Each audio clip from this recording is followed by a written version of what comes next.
साक्षात परम ब्रह्म तस्मै श्री गुरुवे नमः।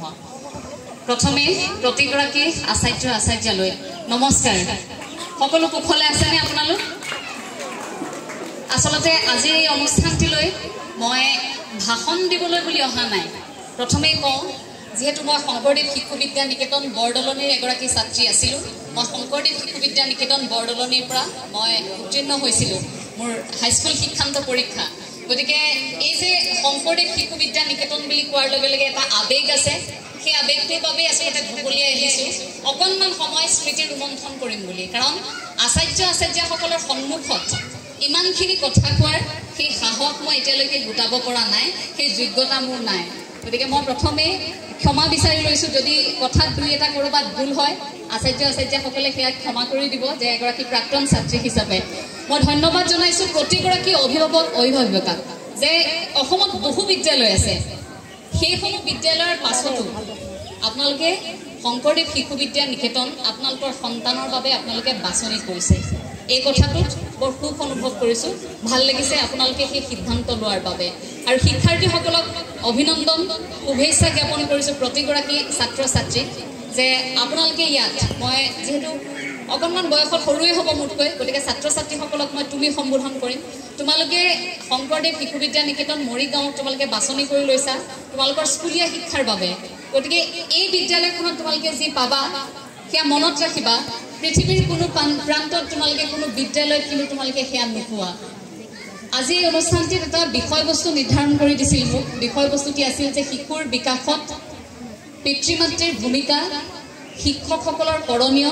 আৰু লগতে বৰ্তমানৰ শিক্ষা ব্যৱস্থা। গতিকে বিষয়বস্তুৰ গভীৰতালৈ যোৱাৰ পূৰ্বে মই বিষয়বস্তুটি অকণমান ভাগ কৰি ল'ব বিচাৰিছোঁ। প্ৰথমে মই শিশুৰ বিকাশৰ কথা অকণমান কৈ ল'ব বিচাৰিছোঁ। আকৌ কওঁ কথাবোৰ আচলতে নিজা কিছু অভিজ্ঞতা, অকণমান সমাজৰ পৰা যি শিকিছোঁ, আপোনালোকৰ মাজত থাকি যি শিকিছোঁ তাৰ জৰিয়তেহে ক'ব বিচাৰিম দেই। কোনো পৰামৰ্শ দিব পৰাৰ যোগ্যতা নাই। কাৰণ শিক্ষানুষ্ঠান এখনলৈ আহি যদি কিবা এটা পৰামৰ্শ মই ভুলকৈ দি থৈ যাওঁ তেন্তে সেয়া মোৰ বৰ ডাঙৰ ভুল হ'ব। ঈশ্বৰেও মোক হয়তো মাফ নকৰিব। কাৰণ এই যে কুমলীয়া বাঁহবোৰ এতিয়াই ভাজ লগালে ভাজ ল'ব নহয়, যি পাত্ৰত থোৱা হয় তেনেকৈ ভাজ লয়। গতিকে কণমানিসকল আছে, তেওঁলোকৰ সন্মুখত যদি কিবা এটা ভুলকৈ কৈ পাওঁ সেই কথাটো তেওঁলোকে আকৌ অনুকৰণ কৰিব। গতিকে তেওঁলোকৰ আগত কথা কওঁতে আমি প্ৰতিটো খোজত সাৱধান হোৱাটো উচিত। শিশুৰ বিকাশৰ কথা কোৱাৰ লগে লগে মই এই সময়খিনিত এই প্ৰেক্ষাপটত অকণমান আপোনালোকক আজিৰ পৰা 10 বছৰ আগৰ অসমখনলৈ লৈ যাব বিচাৰিম। অকণমান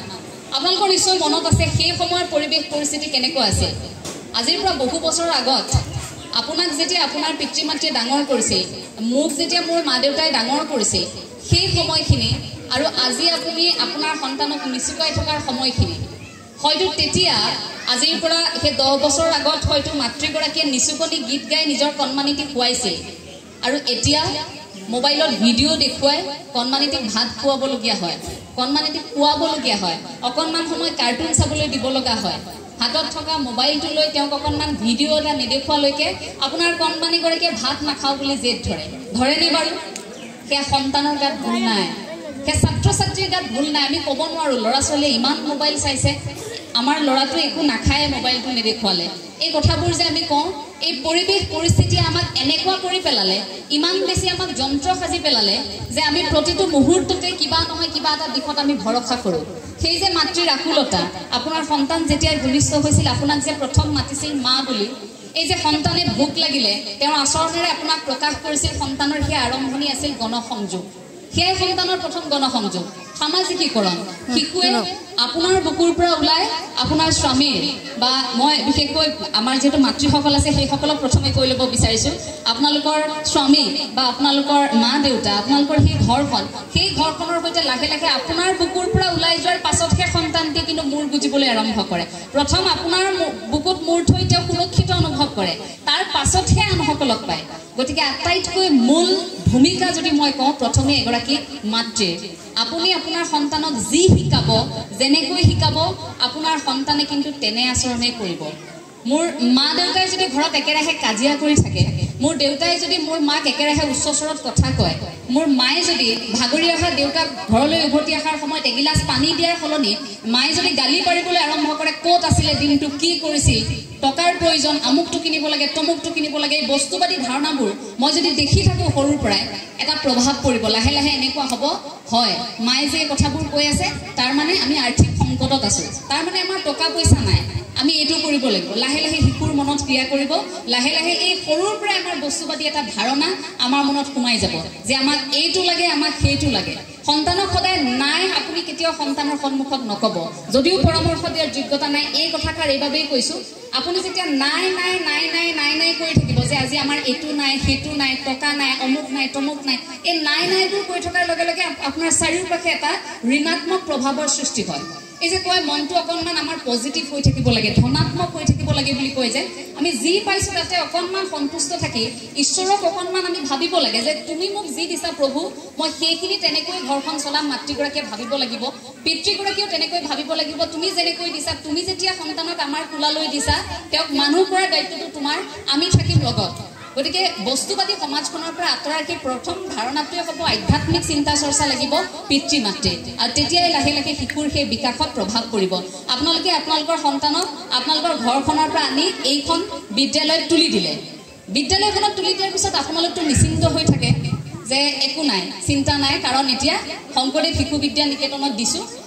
আমাৰ ল'ৰা ছোৱালী ভাল হ'ব সকলোৱে আশা কৰে কোনো পিতৃ মাতৃয়ে কেতিয়াও নাভাবে যে মোৰ সন্তানক মই বিদ্যালয়ত দিছো বেয়া হ'ব তেওঁ দুষ্টামি কৰিব বা বিভিন্ন ধৰণৰ আশা কেতিয়াও নকৰে ভুলকৈ সদায় নিজৰ সন্তানক লৈ সকলোৱে আশাই কৰে কিন্তু বিদ্যালয় এখনত দিয়াৰ পাছত আপুনি যে সেই চৌহদত সোমোৱাই থৈ গ'ল আপোনাৰ সন্তানক তাৰ পাছৰ পৰা আপুনি এনেকুৱা হ'ব নালাগিব যে এতিয়াৰ পৰা আমাৰ দায়িত্ব নাই দায়িত্ব এতিয়া শিক্ষক শিক্ষয়িত্ৰী আপুনি ভাবিব নালাগিব যে এই কামটো আচাৰ্যৰহে দায়িত্ব এইটো আমাৰ নহয় আপোনাৰ সন্তানে বিদ্যালয়ত কি কৰিছে কি পঢ়িছে কোনগৰাকী আচাৰ্যৰ সৈতে কথা পাতি ভাল পায় সেই কথাবোৰ জানিব লাগিব কিয় জানেনে সেই ক্ষেত্ৰটোতে আহে শিশুৰ মনস্তত্বৰ অধ্যয়ন আপুনি সন্তানক বিদ্যালয়লৈ পঠিওৱাৰ পাছত আপোনালোকে অকণমান সময় হ'লেও নিশাৰ ভাগত আপোনালোকে যেতিয়া কথা পাতিব মই মনোবিজ্ঞানৰ ছাত্ৰীৰ বাবে এই কথাখিনি কৈছো দেই তেতিয়া অন্ততঃ এবাৰ হ'লেও আপুনি সুধিব আজি কোনগৰাকী আচাৰ্যই কি পঢ়ালে কোনগৰাকী আচাৰ্যই কি পঢ়ালে আৰু অকণমান শিশুগৰাকীৰ পৰা জানিবলৈ চেষ্টা কৰিব তেওঁৰ প্ৰিয় কোনগৰাকী কোনে পঢ়ালে তেওঁ বেছিকৈ বুজি পায় তেওঁ এটা বিষয় বুজি নাপায় ধৰি লওক গণিত মই আগতে গণিত খুব বেয়া পাইছিলোঁ গণিতৰ আচাৰ্য অহাৰ লগে লগে আমিতো শ্ৰেণী কোঠাত সোমোৱাৰ লগে লগে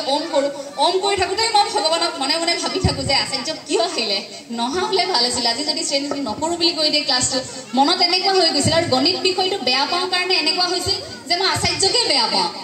আচাৰ্যক দেখিলেই বেয়া লাগে ৰাস্তাত ক'ৰবাত দেখিলেও মানে পলাম যেন এতিয়া এনেকুৱা লাগে আৰু মই বুলিয়েই নহয় আমি গণিত বেয়া পোৱা যিসকল আছিলোঁ সকলোৱে এনেকুৱা হৈছে যে আচাৰ্যক দেখিলেই ভয় লাগে অৰ্থাৎ আমি বিষয়টো বেয়া পাওঁ বিষয়টোৰ সৈতে আমাৰ সম্পৰ্ক এটা আছে গতিকে বিষয়টো বুজি নাপাওঁ বেয়া পাওঁ কাৰণে এনেকুৱা হয় যে আচাৰ্যগৰাকীৰ প্ৰতি আমাৰ ধাৰণাটোৱে বেয়া হৈ গৈছিল পিছলৈ যেতিয়া ইয়াক এটা খেল হিচাপে ল'লোঁ বৈদিক গণিতৰ ধাৰণাটো আহিলে এই গণিতক যেতিয়া খেল হিচাপে ল'লোঁ ভাল লাগিল তাৰ পাছৰ পৰা দেখিলোঁ আচাৰ্য দেখোন ভাল পিছত এনেকুৱা অনুভৱ হৈছিল আচাৰ্যৰ সৈতে ইমান দিন কিয় কথা পতা নাছিলোঁ ইমান ভালকৈ আমি কিয় সমস্যাবোৰৰ বিষয়ে কোৱা নাছিলোঁ আটাইতকৈ বেছি বিদ্যালয়খনত থকা নিকেতনত থকা আটাইতকৈ খঙাল আচাৰ্যগৰাকীয়ে কোনোবা এটা মুহূৰ্তত আপোনাক ইমান বেছি সাহস দিব আপুনি ভাবিব নোৱাৰিব যে ইমান খং কৰি থকা অলপ আগত মোক ইমানকৈ পিতা সেই আচাৰ্যগৰাকীৰ মনত মোৰ প্ৰতি ইমান বেছি সহানুভূতি মোৰ প্ৰতি ইমান মৰম থাকিব পাৰে ছাত্ৰ ছাত্ৰীসকলৰ সেই মনস্তত্বৰ অধ্যয়ন পিতৃ মাতৃয়ে কৰিব লাগিব যে শিশুৱে কাৰ সংগত আছে কেনেধৰণৰ আচাৰ্যৰ পৰা তেওঁলোকে শিক্ষা গ্ৰহণ কৰি সুখী হৈছে তেওঁলোকে কি বস্তু আহৰণ কৰি আছে এই কথাখিনি আপোনালোকে চাব লাগিব তাৰ পাছতে আহিলে মাতৃসকলৰ কথাখিনি সেয়া অভিভাৱকৰ শিক্ষাগুৰুৰ সৈতে আমাৰ এটা সম্পৰ্ক আছে খুব সুন্দৰ ছাৰে খুব সুন্দৰকৈ এটা কথা কৈছিল যে এই সম্পৰ্কটো শংকৰদেৱ শিশু বিদ্যা নিকেতনত খুব অটুট হৈ থকা দেখিবলৈ পোৱা যায় ইমান মজবুত হৈ আছে আজিলৈকে ভাঙিব পৰা নাই সেই সম্পৰ্ক আজিও আচাৰ্যক দেখিলে সকলোৱে ৰাস্তাত নমস্কাৰ দিয়ে তোমালোকে দিয়া নে য'তেই নেদেখোঁ আচাৰ্যক দেখাৰ লগে লগে মুখৰ পৰা আচাৰ্য নমস্কাৰ শব্দটো ওলাই নে আচাৰ্য শব্দটো নুফুটিলেও আমিতো আৰ্য নমস্কাৰ বুলিয়ে কৈ থওঁ কাৰণ দূৰত দেখোঁ যে দূৰৰ পৰা চিঞৰিবলগীয়া হয় যিমান দূৰত থাকক আৰ্য নমস্কাৰ এনেকৈ কয় আচাৰ্যহঁতে কেতিয়াবা বিয়া ঘৰত থাকিলেতো লাজ পাই যায় আমি ইমানেই চিঞৰোঁ আমাৰ সেইটো ভাল লগা কথা আছিল আৰ্য নমস্কাৰ আচাৰ্য ক'বলৈ সময়ে নাথাকে মানে একদম চিঞৰ বাখৰকৈ হ'লেও নমস্কাৰটো দিব লাগে সেই মনত এটা তাৰণা আছিল ধাৰণা আছিল আচাৰ্যৰ প্ৰতি এই লাহে লাহে আমাৰ প্ৰযুক্তিবিদ্যাৰ উন্নতি এই গ্ল'বেলাইজেশ্যন এই বিশ্বায়নৰ সময়খিনি তেনেকুৱা হৈছে আমাৰ শিক্ষাগুৰুৰ সৈতে আমাৰ সম্পৰ্কটো অকণমান লাহে লাহে এনেকুৱা হৈছে দূৰত্ববোৰ বাঢ়ি আহিছে